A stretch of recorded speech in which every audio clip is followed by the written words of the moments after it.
Well, thank you, Fritz. And let me just say that Fritz played an absolutely instrumental role for me to join here. And thank you for that. And, it's always hard to, Berkeley and Stanford are both great institutions. And during big game, I just stay quiet. It's very hard for me to go either way. It's too quick, too soon. But delighted to be here. I thought I'll talk about the decarbonization of our energy system, because I think that's in everyone's mind. As was mentioned, there's a COP21 meeting in Paris, which I'm so glad it's still going to go on, despite what has happened. It's terrific to send that message.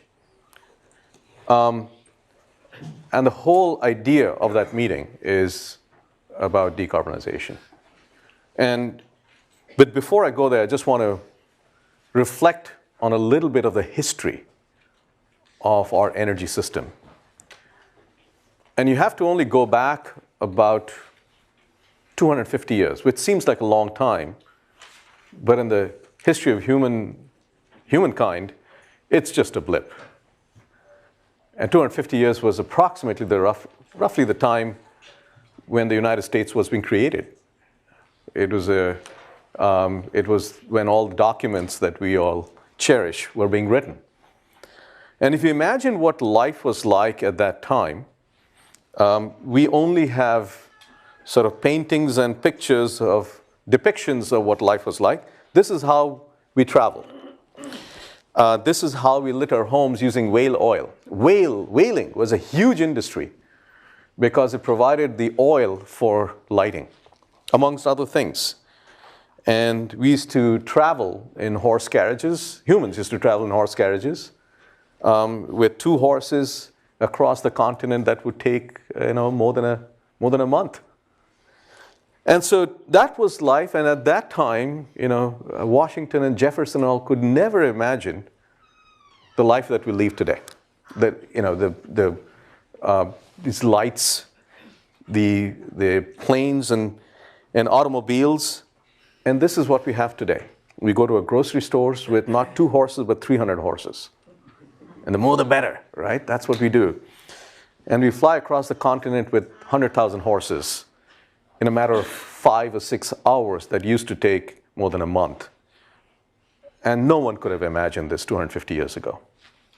Not even Nostradamus. And this is what I would like to call the Industrial Revolution is about horsepower to horsepower.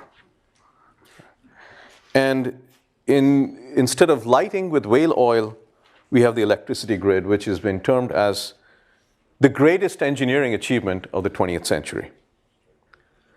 And this has led to an amazing change in our quality of life and quality of our of health, etc. And these have led to what I call global exponentials. The GDP per capita has gone up exponentially. And it has, if you look at the population, it's also gone up almost exponentially. It was 700 million people in the world before the Industrial Revolution. Today we have 7 billion.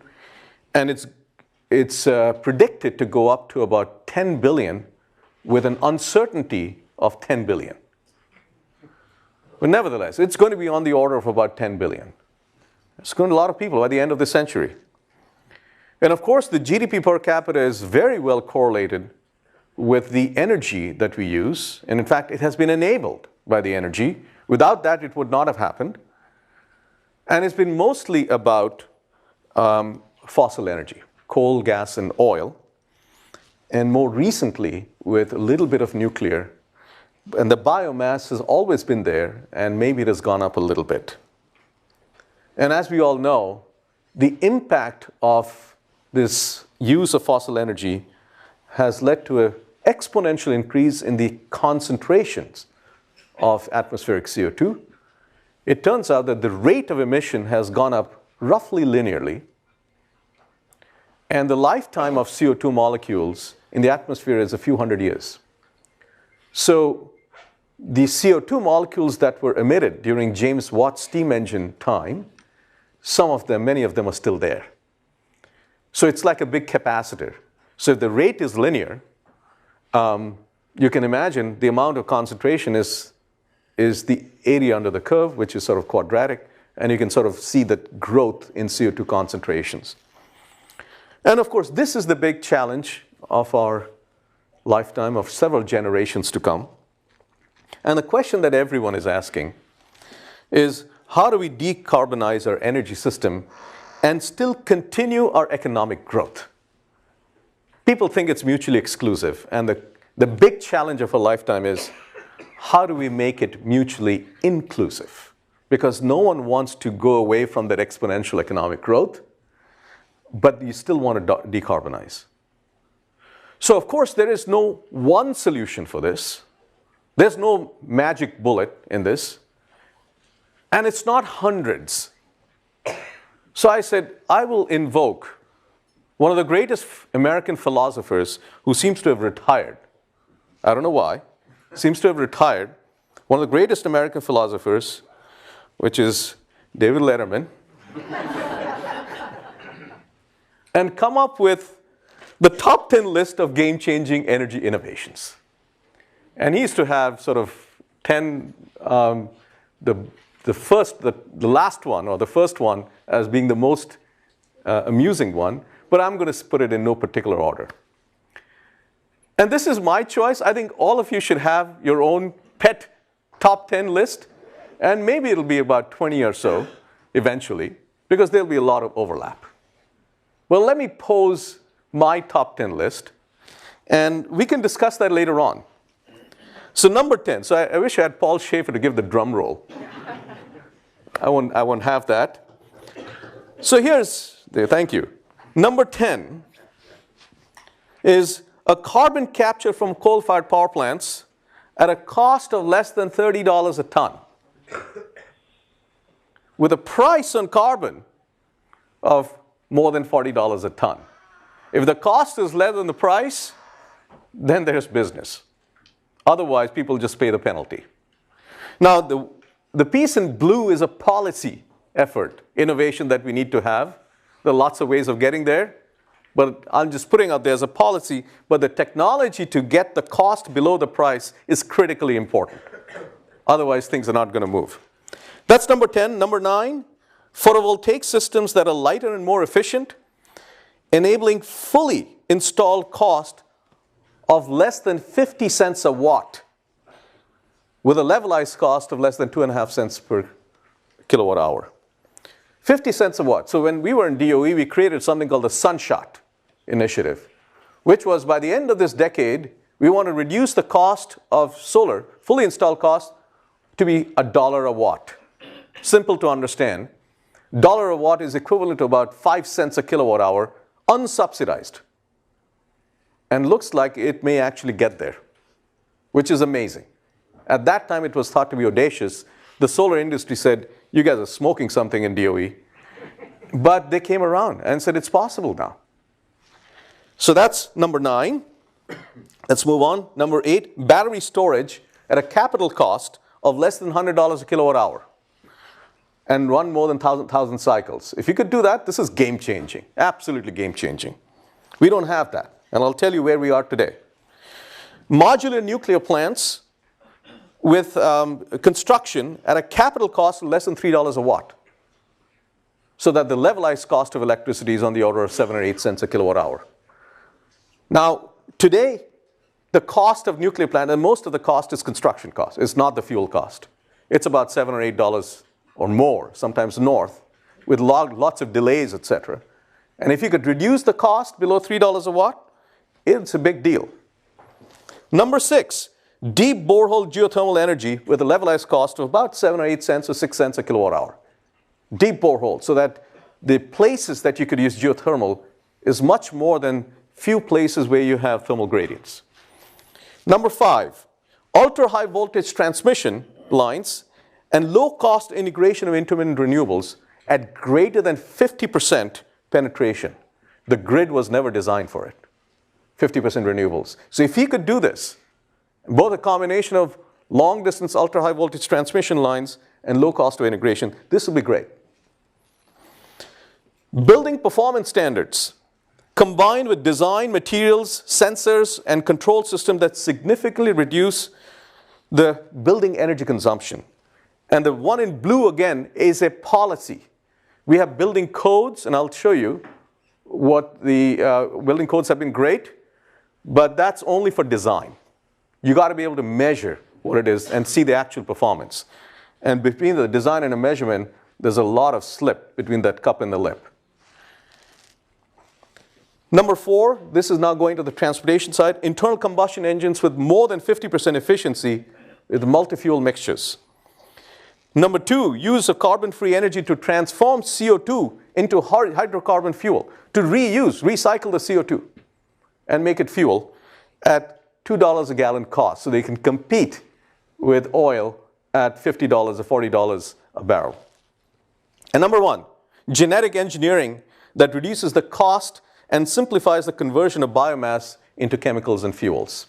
Okay? So again, none of these individually will solve all your problems, but collectively we may. I'm sure you have a few more. We can talk about it later on. This is, I just thought we'll put it. I'm not going to talk about all of them. It's impossible. You'll be here for a long time.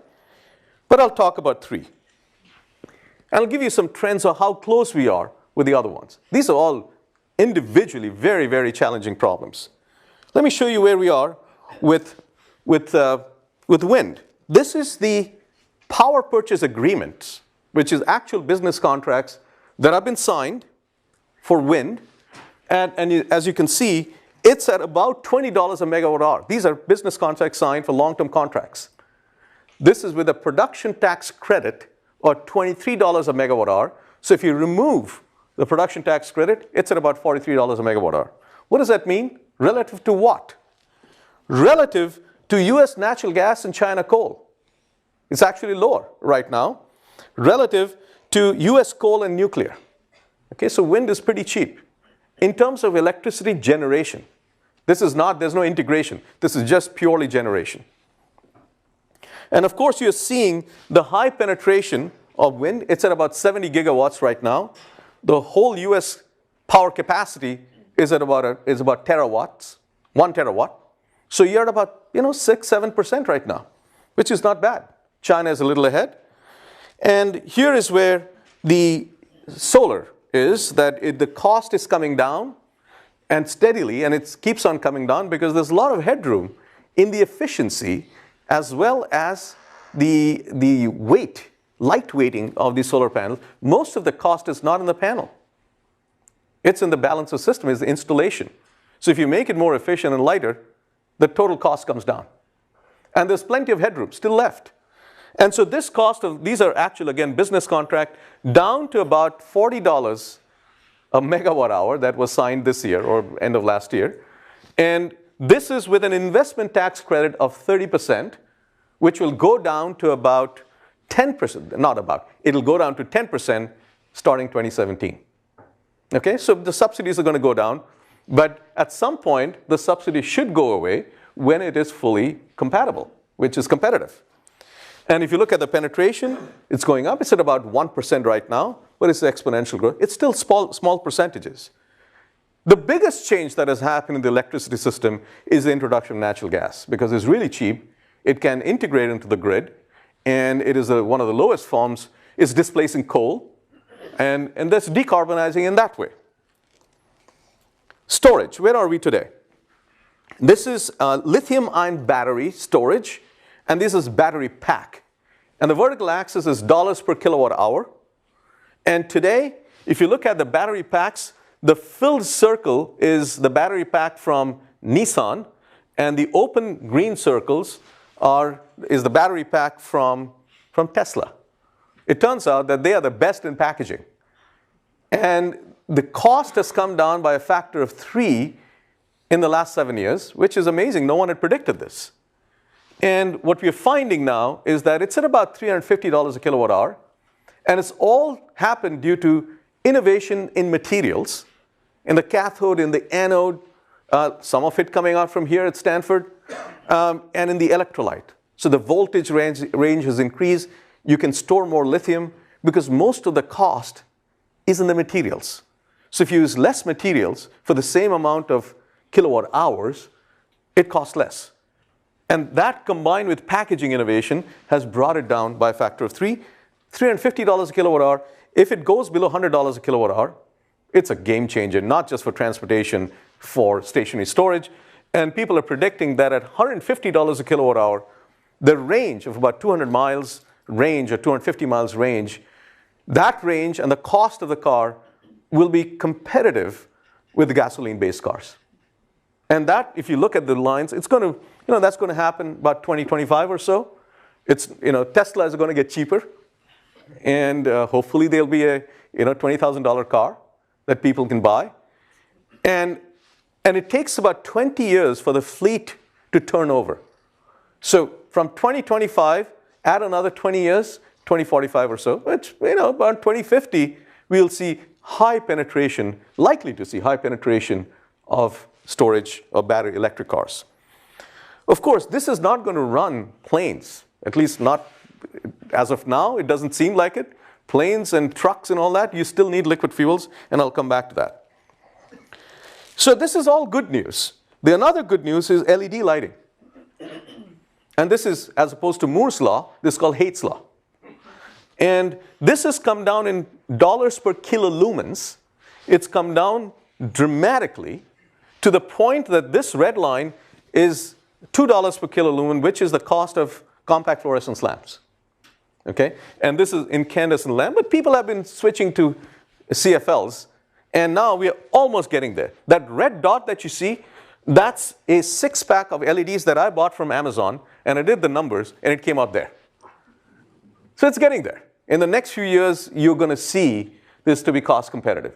Great news, and you see the adoption of that exponentially increase. So this is all great news. Let me tell you what the challenges are. So in a building, you can have extremely efficient appliances like refrigerators, LED lighting, etc. But frankly, that's not good enough. I'll show you one example of that, actually 2 examples. One is a building, and I don't want to pick on any campus, but here's the data from a campus, UPenn campus. Okay, I hate to do this at a university. I can do it in a company. But here it is. You see the blue lines is cooling load, okay, amount of cooling, and the red lines are heating. So this is Philadelphia. As you all know, in summer, in the middle of summer, July, August, it's hot and humid, and the cooling load is high. In the middle of winter, it's freezing, the heating load is high. As you can imagine, it must be a surprise to people that in the middle of summer, you have a heating load, and in the middle of winter, you have air conditioning running. What the heck is going on? And this is what I call a system level thing. You can have the most efficient heat and the most efficient air conditioner, doesn't matter. Because what often happens is you have a set point, and if you are running an air conditioner in the middle of summer, it cools down so much that you got to turn on the heater again. And in the middle of winter, you got heating, but so hot the air conditioner comes on because you have a set point. The system is not taken into account, and it's like driving your car with one foot on the accelerator, the other foot on the brake. Okay? And now you think you're going fast, but you're not. You're really pressing hard on both, and you're dissipating. And that's what happens in buildings. And this is, and if you think that this is only in UPenn campus, you'll be mistaken. This is probably going on out here too. And we don't know because we don't measure. And let me show you something which was striking to me. We all know about LEED buildings, right? LEED-rated buildings, platinum, gold. Let me show you the data of the actual performance. And here's the data. Those are the platinum and gold. This is silver, and this is certified, which is like the lowest level, right? And what you find is that on an average, yeah, it's a little bit better if you have gold and platinum. But in reality, the data is all over. It doesn't correlate with the actual LEED rating. And you can be at a building platinum way over there, much worse than a certified building out here. And people at one time were trying to get to zero net energy building, which is a good idea. But let me tell you what happens in zero net energy buildings. On the vertical axis is the ratio of the actual measured performance to the design intent. And the x-axis is the design intent. So going this way is towards zero net energy. And guess what happens? The deviation from the design goes up almost by a factor of 3. It goes up as you try to get to zero. So this, if you actually look at the real performance, this is not good. Because you can put, as I said, as many really efficient appliances, but if you don't take care of the system, it can fight with itself. So we have some real challenges out here. So building codes are great. It's important to have building codes. Title 24, California, great job. But that's not enough if you really want to push hard, because it is not based on measured performance of the building. And it's not that difficult to measure it, except that there's no requirement, so no one measures. Only 5% of the commercial buildings are commissioned. So that means you build a new building, only 5% actually measured how it performs. 95% go and people occupy and start using it without ever testing. It is like designing a 787 or a 777 Boeing, and someone designs and builds it, and he says, okay, go fly. You don't have to test it. That's the story in buildings. So there's a real lack of policy out here, on lack of measurements and policies requiring it, and the building industry is completely fragmented because no one is going for a particular performance. Of course, then there's the grid. You have all these renewables. You want to integrate 50% renewables on the grid. And the grid is what I call the Tesla Edison grid. Because the architecture really has not changed. It is based on the paradigm of centralized generation because it was cheap, long distance high voltage transmission, medium voltage distribution, and then low voltage in your home. That's been the paradigm for the last 120 years. And the power always flowed from the generation only in one direction to the loads. The generation always tracked the load. That means if you turn on a switch out here, some generator had to ramp up. How did they know that the load has been turned on? Is because the frequency went down a little bit. And the frequency was the means. You got to imagine, this is early 1900s. The only way to communicate at that time was frequency. They didn't have any means of communication. You know, all the telephones and all were being invented at that time. Amazing time, by the way. Amazing innovations. The only way to communicate that time was frequency. So we have a few more approaches to communicating nowadays. And we haven't quite used them. I mean, we have a little bit, but we could do better. And I'll show you what. But this grid was never designed for 50% renewables because it was all steady generation. The generation was steady. It always tracked the load. Now we're finding the generations are intermittent. And everyone's talking about the levelized cost of electricity for wind. It is $20 a megawatt hour. Of solar, it's coming down to $50 a megawatt hour. That's the generation. What is really relevant is not the cost of electricity generation, because you got to deliver that electricity through the grid, and the grid has to accommodate that. So it's really the cost of electricity delivery. The cost of integration, equally important. You can make solar and wind free. You can't integrate so much. We saw that happen in Germany, and guess what happened? The grid once was almost unstable. So the big question that we have to ask, and no one has figured this out, how can we reduce the cost of integration and maximize the capacity utilization of the solar and the wind? This is an unanswered question. So what are the options? Well, you can add long-distance transmission lines. This is really a good deal because you can take care of the variations in wind, for example, and reduce the cost of integration and really get it. You can minimize the cost. That's one option. You can add batteries. So you're trying to integrate this intermittency in your wind and solar, and transmission lines will help. Or you can add generation, which is, costs money. All of these cost money. You can add batteries. That costs money. Storage by itself is not going to solve it. Or you can change the paradigm of the grid by saying, you know what, instead of just the generation following the load, how about the load following the generation, or just a little bit? Okay? So which one's the best option? We don't know. Is it a combination? Probably. And what is that optimal combination that will minimize the cost? Depends. But we have to have a framework to analyze and study that, and that's what we are developing right now. What Tesla and Edison did not have, by the way, is this amazing revolution that is happening of digitization.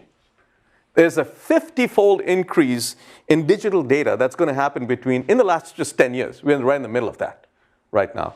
The amount of investment in trillions of dollars that is going on in the digital world is also bringing down the cost of storage and computing. And the biggest one is what we are now seeing, the partitioning of computing into cloud on one side, which is really utility, frankly, and the devices that we have in our hands and homes and things like that. That's what's going on. And the question is, can we leverage that in some way? And you can see all these industries. The Boeing 787 produces 40 terabytes per hour. Part of it, half of it is stored in the cloud. The retail industry, the manufacturing industry, the mining industry is producing. And the grid is now starting to produce the data, and we really haven't utilized it. And so what we're now doing at Stanford is to ask the question, how do we enable the grid? It's not that we're going to throw out this grid and build a new one. We've got $1 trillion of assets in it. And the question is, can we make it work? And that's the initiative that we are now starting and asking the question, can the load track the generation? If the load has to track the generation, the load has to know that it has to do something. So it needs to have a local intelligence, which I call a local brain. It's pretty cheap nowadays. It's a little computing, which is a network computer with some powerful controller with power electronics. Okay, that can do that. But it's important to have the local brain, but then you need the coordination. It's like if you have Google Maps, okay, I can pull out my phone and I can say, I'm going to go from here to there. And it shows you traffic. How did it know? Well, some other people are also, sending the data, and the cloud then looks at that and figures out what the traffic pattern is and tells you the optimal thing. But the cloud is doing that. There's a global coordination that is going on. And that global coordination really has not happened in the grid. And so all these devices, you can think of this as the Internet of Things. In this case, the things are the power devices. And they need to be connected so that you have global coordinations. And the algorithms that do that, some of it is being developed as we speak right here. And other places as well. But to put that whole thing together has not really happened. We're starting to do that. In fact, we are running an experiment right now between Stanford campus and SLAC, where the generators and loads are talking to each other by the cloud. This is going on. And more of this will happen. This is, by the way, since it changes the paradigm of the technology, and the institutions and the legal framework and everything was based on that paradigm, it's going to change the institution, it's going to change the business model, etc. And so this is not just a technical problem. It involves institutions, markets, regulations, and business models. It'll involve consumers. Now you ask the consumers to do a few things, except just turn on the light, and it'll involve them. You have to incentivize them. So this is a fairly complex thing. It's a system-level issue. And this initiative, we're calling, for the lack of a better term, bits and watts. It's a Stanford initiative, Stanford SLAC initiative. And we are now starting to do that. In fact, we have decided whatever software we develop, whatever hardware we develop, the reference designs for that, we'll make it open source. We'll enable everyone. In fact, the first software tool that Ram Rajagopal and his team developed is now in PG&E. They're using it to analyze their data that is coming out from the meters and finding different patterns for loads, which is very important for them for planning. So, moving on. The big question, how can we decarbonize? Hopefully, in the future, we will have a grid where the generation is based on nuclear, wind, solar, and some natural gas. The mixtures depends on how much you want to decarbonize. And we want to make efficiency on the other end so that you don't need enough of this. It's cheaper that way. And you can see that some part of the transportation will be electrified, but not all. Not as of today. We don't have that battery today. And we have to figure out how to produce hydrocarbon fuels that are carbon neutral.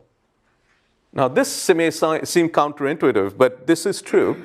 This, I think, is one of the biggest challenges of the 21st century. How big is that? Well, let's ask the question, what's the most impactful innovation of the 20th century, so we understand the scale and the challenge that we're facing out here. This is the biggest challenge. So what was the most important innovation of the 20th century? It's arguable. People may say, oh, it's transistor, integrated circuit. It's airplane, it's space travel, it's nuclear energy, it's polio vaccination. You could lasers. You could washing machine or something, I don't know.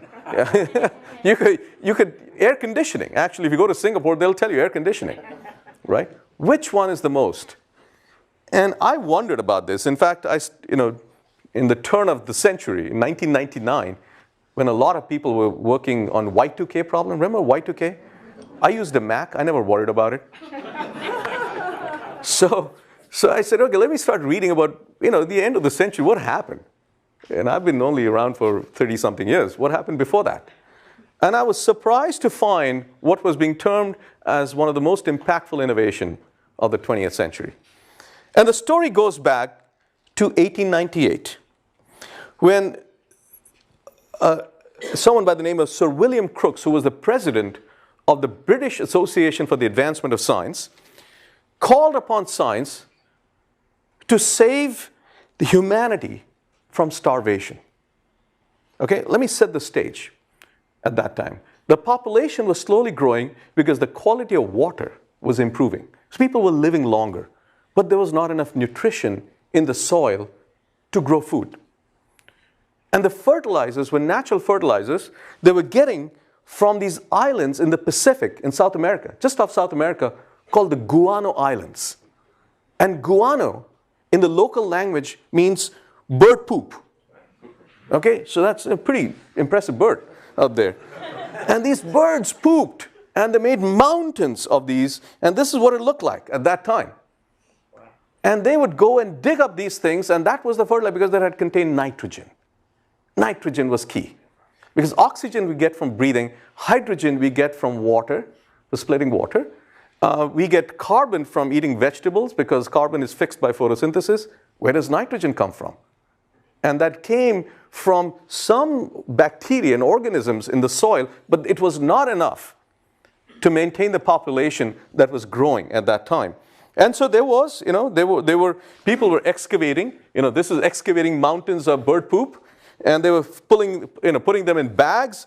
They were shipping them. That was the Middle East of that time. And then they were, selling. This was, commercial ads. Look at this. This is going up. And it was a major, major operation. And there were battles between Germany and England and France, whose ships can go faster, and who owns those islands. Is it Peru, is it Bolivia, is Chile?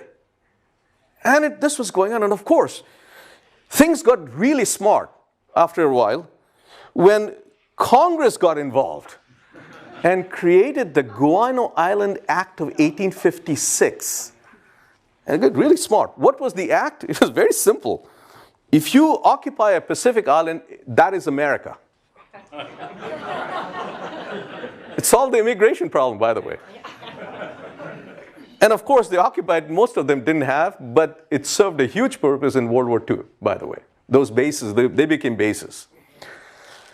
So of course, the guano got over after a while. There's only so much bird poop. But by stroke of pure luck, in the Atacama Desert, which is right in Chile, they found another source of nitrogen called nitrate. These are natural crystals called Chilean saltpeter. And then when that got over, it was just right there. all the ships went to Chile in the Acaba Desert. They pulled up all these things, and they were shipping it again.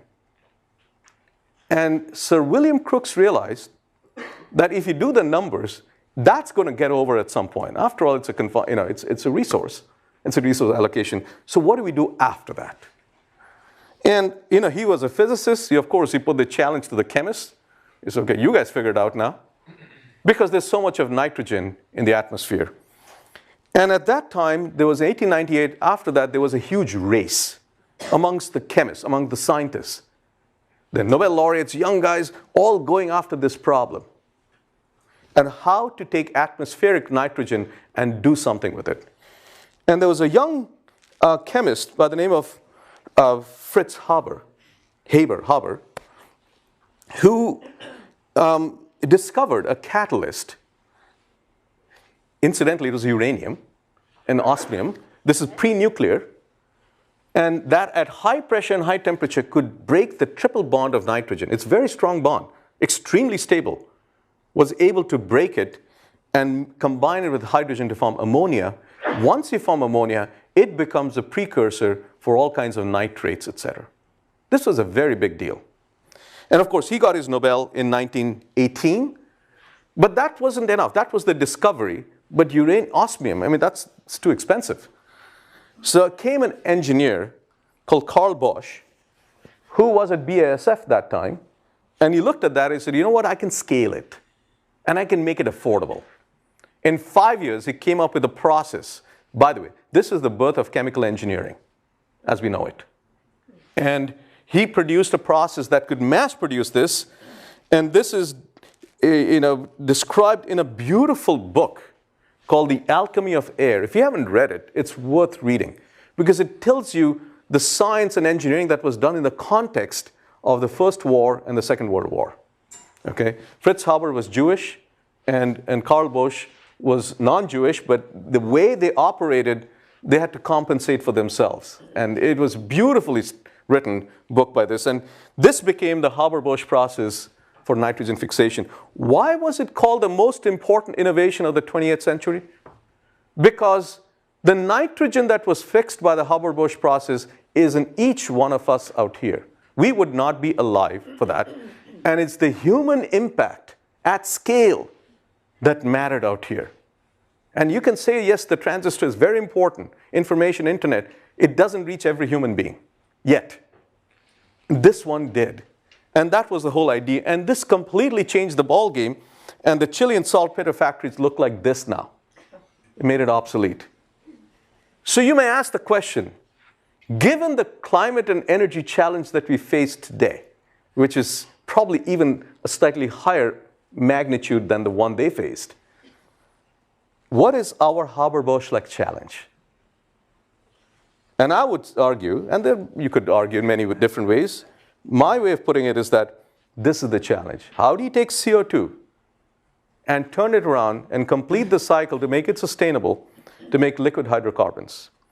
As you can see, CO2 has carbon and 2 oxygen atoms, and you want to strip off the oxygen and make hydrocarbon. So the additional element that you add is hydrogen. And so where does the hydrogen come from? Well, it has to come from water, from splitting water. By the way, this is the fundamental step in photosynthesis. The first step is to split water. And this has to be done in a carbon-free way. So the energy has to come from some carbon-free sources to split the water. Because once you form hydrogen, hydrogen plus CO2 going to hydrocarbon is about the same level of energy. Most of the energy goes into this to form hydrogen. And that hydrogen has to be less than $2 a kilogram. Let me give you some more constraints. Why $2 a kilogram? Because that's when you can make oil at $2 a gallon. Okay? So $2 a kilogram. And to get hydrogen at $2 a kilogram, your price of electricity has to be $20 a megawatt hour. You can do the numbers. And now we are seeing and entering an era in the next decade or more, the renewable electricity that will come down. And we hope nuclear will come down to that level. Because if that happens, we have the chance of doing this. Why is it so hard? Why those numbers? Well, let me tell you how hydrogen is made today. It is made by taking methane, natural gas, and we have a lot of that out here, and combining it with water in this reaction, which happens at about 800,000 degrees Celsius or over some catalyst at high pressure, and then it produces hydrogen and carbon dioxide. So it has a CO2 burden associated with that and produces hydrogen. And this is very standard. It's called steam methane reforming. And the cost associated with that is the following. If your natural gas, the methane, is at $4 a million BTU, today it's about $3 or something, I don't know the exact price, but it's between 2 and 4. If it's $4, the price of hydrogen is that it produces, or the cost of production, not the price, the cost of production is about $1.50 per kilogram. So if you want to produce renewable hydrogen without a carbon burn, it has to compete with it. So $1.50 is the marker. Can we get there? This is one of the biggest challenges. So what are our pathways? The pathways are that you got water, which is, think of it as, well, it's hard to say that in California, that it's free, but there's a lot of hydrogen there. It's the cost of energy, which is the key, and that has to be carbon-free energy at $20 a megawatt hour. We're getting there, and then we can produce potentially hydrogen at $1.50. This is just the feedstock. The feedstock is being aligned. It's getting there. Then you have to figure out what is the pathway, and that pathway better be efficient, because if it is not, that cost is going to go up. So this is the challenge that we have. So let's talk about the electrochemical pathway, which is what most people are following. A lot of work going on in Stanford on this. Electrochemical is that it's like doing your high school experiment. You put 2 electrodes, put a battery, and produce hydrogen and oxygen. Well, we know it can be done. The challenge is to do it at $1.50 a kilogram. That is extremely hard. Most of the cost is in the stacks of the electrolyzers that you put. And today it's at about $5. I can show you. It's at $5. The big blue bar is the cost of electricity. Again, it's the cost of energy. If you get it down to $20 a megawatt hour, we have an outside chance of getting at $2 a kilogram, not at $1.50. So we have a big problem. And the big technical problem is that electrochemistry is done by surfaces. And if you want to increase the yield, you need to put more stacks. We don't have a volumetric approach to electrochemistry. So the architecture of an electrolyzer has to fundamentally be different than what we have today, and no one has really invented that yet. And that is a big, big challenge. And I'm not going to the depth of the science and engineering, but that is what the challenge is. It's more than the catalyst. People think it's a catalyst. Well, we have pretty efficient catalyst. Catalyst cost is less than 10%. The cost is in the balance of system, in the system level. And that system has to fundamentally change. The other way is what is called the thermochemical pathway. That is, if you want to take water and directly heat it, you can split water into hydrogen and oxygen. You need more than 2,000 degrees Celsius. We don't have the materials to handle that. So people have been trying to reduce the temperature. How to do that? They use ceramics. And you take a metal oxide and you heat the heck out of it. And you get oxygen out. Okay, it kicks out the oxygen because it's favorable that way. The oxygen likes to be free. And then you get a oxygen depleted metal oxide. And now it's got oxygen vacancies. It wants to grab oxygen. So you expose it to water. It grabs the oxygen, you get hydrogen. And now you take that and heat that again, and you put that in a cycle. It's called chemical looping. And this is being done today. There's Will Chue and others who have done this. This beautiful work done. The problem is that the temperature is too high. The hot temperature is at about 1,500 degrees Celsius. The ceramic that is used today is cerium oxide. It's too high. And what is really needed is that one out there. Is at about 800 degrees Celsius, because the whole chemical industry is ready to take 800 degrees Celsius and scale it. And that's one of the research things that we are doing in our lab. We're starting that right now, is how to find the right materials to do this at 800 degrees Celsius, because if you can do it, the chemical industry is all about thermochemical, and they can adopt it then. And so that's where we're going. It's, we don't know whether we'll succeed or not, and get down the cost to about $1.50 a kilogram. If you could do that, this is a big deal then. So big unanswered questions How can we cost effectively integrate intermittent renewable at greater than 50% penetration into our grid? We don't quite know. Our bits and watts will hopefully address that. I don't know whether we'll solve it completely. We'll try to. The second question is, how can we make liquid hydrocarbon fuels out of CO2 at a market competitive cost at 100 million barrels a day? Why 100 million barrels? That's the oil consumption in the world. US is about 20 million barrels, multiplied by 5, that's 100 million, that's a world consumption. If you could do it, you've really changed the world.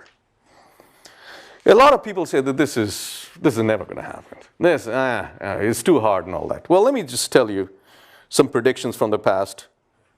I call them famous or infamous, depending on your point of view. And when people have said this is impossible, you got to realize that none of these violate any laws of science. You got to satisfy the laws of thermodynamics, by the way. You can't violate those.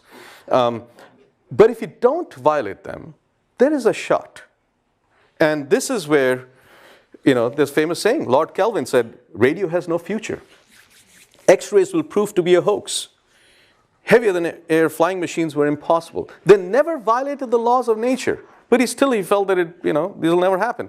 He was very opinionated, but he was wrong. He was able to convince Wilbur Wright in 1901 that man will not fly for 50 years. Luckily, he had a brother, Orville Wright, who convinced him otherwise. In 4 years, they were able to fly. Amazing. There was an existence proof. The birds were flying. They're heavier than air.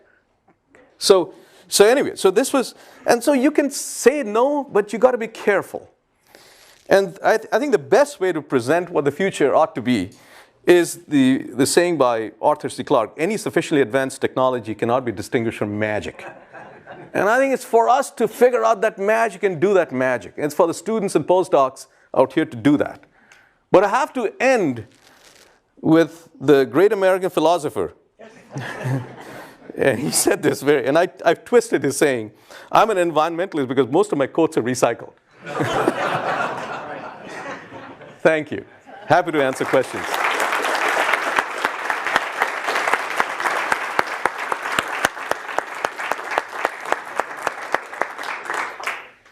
Thank you, Professor Majumdar, for your inspiring and most insightful presentation. I thank you so much. I hope you are available for a few questions. Sure, of course. I'm sure they can add to the top 10 by 11 and 12 and 13. Yeah. There's also a baseload energy of deep, dry, hot rock, similar to that work, but without water. That is possible today through the advent of new technologies and insulation. Yeah. That can bring the price to about. Yeah. So the cost. The question is, if you do geothermal, deep borehole, and instead of water, use gas. No, actually, it's an insulated. You have one-time water, and it's an insulated tube. Sure, you have to have insulation, otherwise you're going to lose that heat. Exactly, but no pumping water. Yeah. No pumping. So the biggest cost is really the cost of drilling. Right. And if you could reduce that by technology. In fact, in ARPA, we funded a company called Foro Energy, which used lasers, high-power lasers, to weather the rock locally, so that the drill bits can last longer. And it's the cost of the drill bits. And it's up and running. It's actually doing really well. And that's the kind of innovation we need to reduce the cost of drilling. I have a quick question too. Can I just follow up and invite some of our students to ask questions? Yeah. What are the things you think need to change from a legal and policy perspective that would make your job easier? Oh, carbon price. If you can get that done, I would buy you beer at least. So yeah, a carbon price. So what George Shultz, Secretary Shultz says is, and we agree with him. It's revenue neutral carbon tax, which starts off at, let's say, $10 and ramps up over time. So it gives the business people a signal that if you don't get acting now, it's going to be more expensive in the future. Why revenue neutral? Because if you put a tax on oil, your price, our oil price may go up a little, the gasoline price. So the revenue neutral is take that money and give it back to the people so that they get the benefit. So it's a level playing field for them, but it tilts the industry. So that, I think, is a really nice way to go about doing it. But trying to get that done in Congress is not going to be easy, at least not in the next year and a half. Hopefully in the next, under the next president, and Congress, we can get it done. Hi. Yeah. I thought I saw at the bottom of one of your charts $1.50 or $150 a kilowatt hour goal for aviation, right? Not aviation. All electric cars. All electric cars. Not aviation. Okay. What do you think it'll take for electric aviation? Or kilowatt hours per, let's say kilowatt hours per kilogram. It's actually, if you can make oil, that's a great battery. Yeah, but I'm the battery makers. Battery start. It's going to be, it's not so much the cost. Well, it is the cost, but it's kilowatt hour per kilogram. Today, so you take lithium-ion battery, it's about $400 a kilowatt hour, watt hour per kilogram. Make it factor of 10 higher, and that's, or at least a 5 higher. And you could potentially do it with lithium sulfur or lithium air. If you can get it in lithium air, that'll be great. But they're not rechargeable yet. Rechargeable ceramics. Rechargeable aluminum oxide, zinc-based batteries, aluminum-based batteries, yes. Those energy densities are higher. Their round-trip efficiencies are lower. But yes, that's the R&D. In RP, we funded a bunch of these aluminum air, zinc air, rechargeable zinc air batteries. And they're all going. In fact, some of them are being piloted right now for cell tower backup in Indonesia. So there are multiple of these. So I think we should be investing in the R&D to be a game changer battery in a 5 to 10 times beyond lithium ion. There's more, way more out there. What does it take to get variable reverse pricing coming back so that large-scale consumers can throttle or ramp up their load? Well, you certainly need a market signal. So if I'm at home and someone is asking me to dim my lights because I'm serving someone, I need some money. It's very simple. So the pricing signal has to be there. Today's signals, if you look at the retail rates, they are tiered structure in PG&E, and this California PUC commissions, they are now switching to time of use in 2019. There is demand pricing, and there are some time of use tariffs. Yeah. So time of use is actually the next step. That means in the evening and in the morning you're going to have higher prices. In the middle of the day it'll be lower. Ideally, you should have dynamic pricing. And let someone, of course, if there's dynamic pricing, I'm not going to be adjusting things on my minute by minute to be able to maximize my dollars.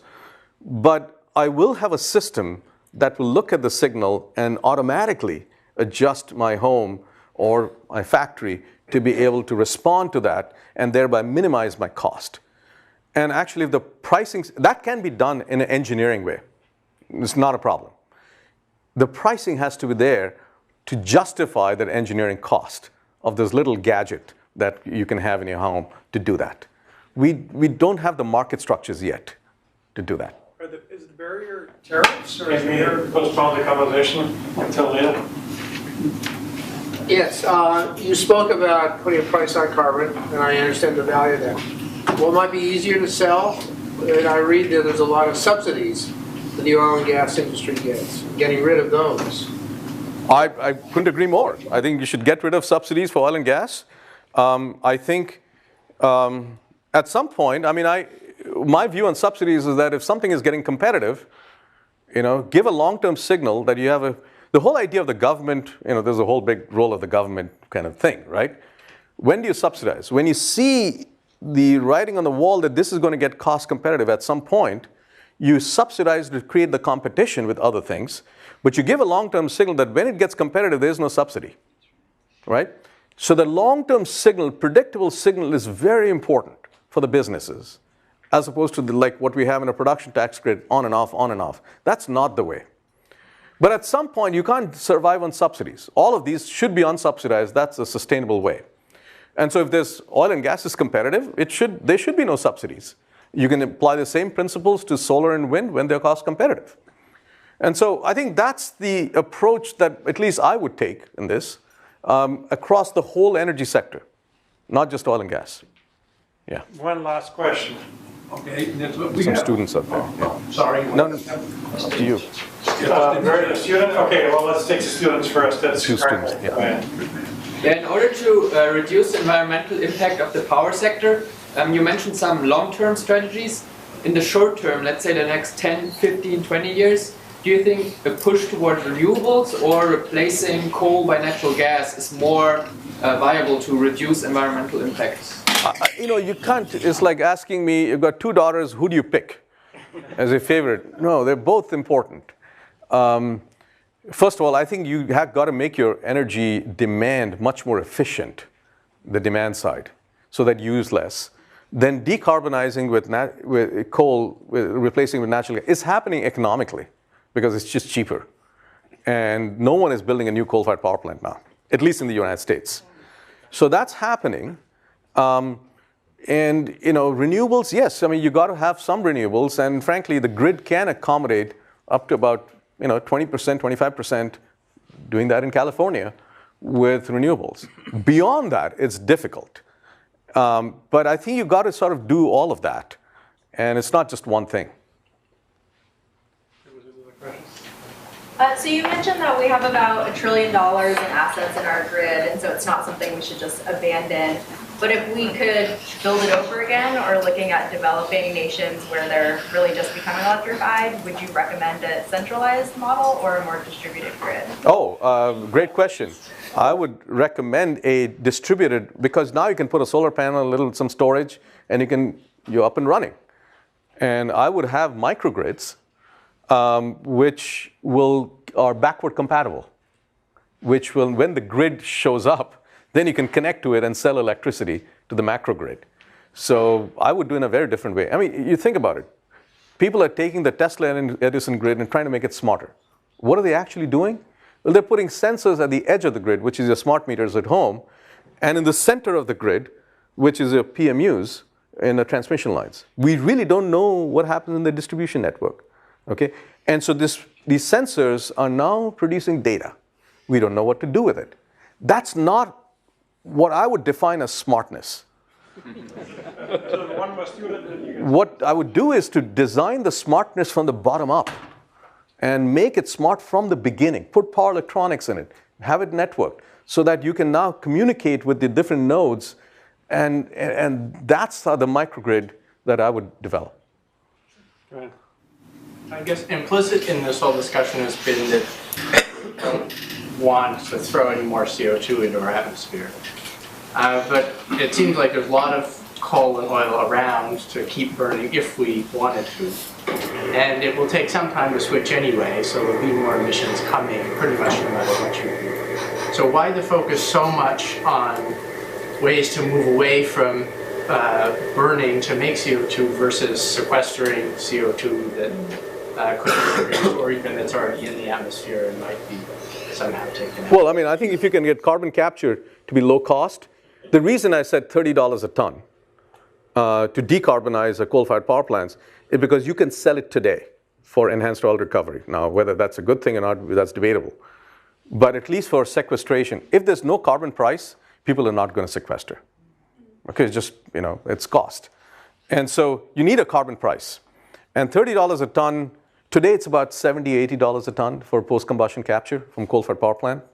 And if you could reduce it a little bit more, it needs materials and chemical innovation. And so I think it's very important to do that, because as we know today, there's CO2 being emitted, China, India, and other places from coal-fired power plant. That's a growth industry out there. And Germany, by the way. And so that's very important to do the carbon capture and sequester. But again, this is not a one-off thing. You got to do that and a few other things as well. That's the last question.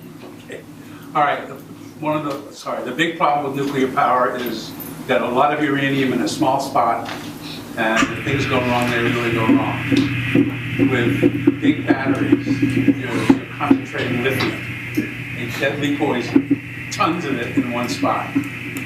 What is being done, or what thought is being given to either recycling it or prevention or mitigation of a potential accident?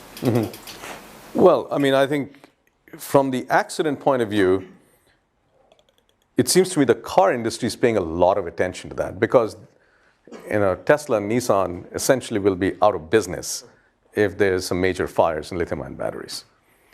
They're all kind of testing that goes on. And so I think any time you store energy, you got a potential for explosion. And the question is, and that's true for gasoline as well. And we have had that history. And we continue, we made it, improved it, made it better and better. And now, frankly, it's much safer than what it used to be with Ford Pintos and things like that, right? And right now, it's a question of can we make lithium-ion batteries safer and safer? That's the work that is going on in many of these auto companies. I think you got to sort of think about it from a technical point of view. Can it get it done? And What about at the end of the life? that's a good point. The recycling part is very important.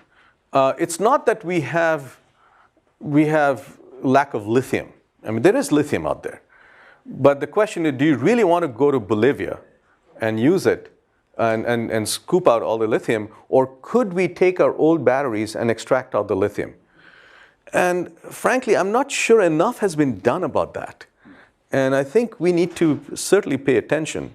Not that there's nothing has been done. People are looking at extracting lithium out of various compounds, oxides and all that, which is the cathode material. But can more be done? Absolutely. Yeah. Let's thank Professor Majumdar again. Thank you.